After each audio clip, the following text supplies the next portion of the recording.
Our next guest is calling on the federal government to provide new passports for Optus victims. To explain, we're joined on the line by Senator James Paterson, the Shadow Minister for Cyber Security, also, of course, a Liberal Senator here in Victoria. Good morning, Senator. Good morning, Tony.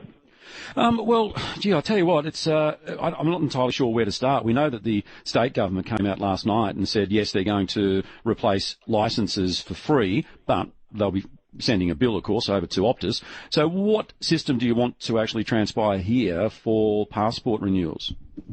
Tony, yesterday in Senate question time, I asked the Foreign Minister, Penny Wong, what she would do to expedite the processing and waive the fees for Australians whose passport numbers have been compromised in the Optus hack. And she responded that it was a good question and that the government was looking at this. But last night I went on the passports.gov.au website and looked at the frequently asked questions and found that it said, if you choose to replace your passport, you'll have to pay the application fee. And it went on to say, when asked, why do I have to pay to replace my passport when this wasn't my fault, the department says we weren't responsible for the data breach. This is just not good enough.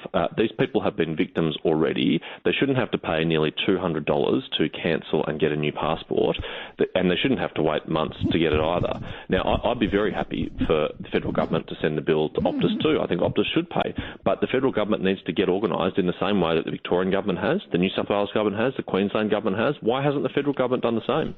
But why isn't it an actual national response here? This is the same as what we saw in the pandemic, and it really is a failure of federal governments, whether it be yours or the current federal government. Why is it a state-by-state thing? Why is it a state-by-state thing? Why can't we just all come under the one umbrella when it comes to crisis like the one we're experiencing at the moment with Optus customers? Well, that's a fair question that you asked, Tony, and I remember when this government was in opposition, when the Labor Party was in opposition, they were very critical of the previous federal government for not doing enough of that, even though Scott Morrison tried by establishing the National Cabinet to kind of herd those cats. Has Anthony Albanese called a National Cabinet meeting to deal with this issue? Are they even talking to the states about the cross-border issues that relate to identification? There's no evidence of that at all. There's no evidence of leadership from the federal government at all. Yeah, okay. Let's not try to politicise it too much here, because people are sort of, that's the least of their concerns at the moment. They're just trying to protect their identity. And I like the idea that you've come up with. I like the question that you raised in the Senate.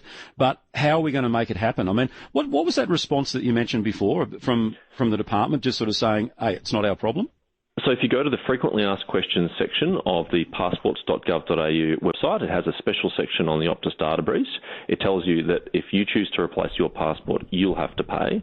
And it says, in response to the question, why do I have to pay to replace my passport when this wasn't my fault, that, quote, we weren't responsible for the data breach. Well, of course, the federal government wasn't responsible for the data breach. That is Optus's responsibility. But it's up to the federal government, like the state governments have done, to organise for Optus to have to pay to arrange those passports to be provided free. Right now, they're saying if you've lost your passport number in this hack, as an Australian, as a victim of the Optus attack, you're going to have to pay, and that's just not good enough.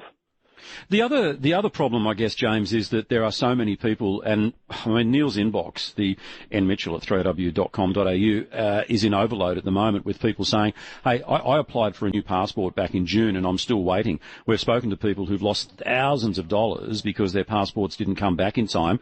So what happens to those people? I mean, who gets the priority here? Because on face value, it should be the customers who are potentially being hacked. Well, the new Albanese government has said it was going to fix this issue, has said it was going to turn this around, but I'm still dealing with constituents almost every day, certainly every week, who have imminent flights, who applied for a passport months ago, well after the federal election, and they still haven't received it, and they're very anxious about missing their flights, or as you say, even losing thousands of dollars in holiday bookings. So it's really up to the government to put all the resources necessary behind this to make sure that it happens. Because no, but what's your answer? But James, you've raised it. What's your answer? Who should get priority here? And what happens to those people who've been waiting 2 or 3 months for a passport? Under your model, what would be the situation?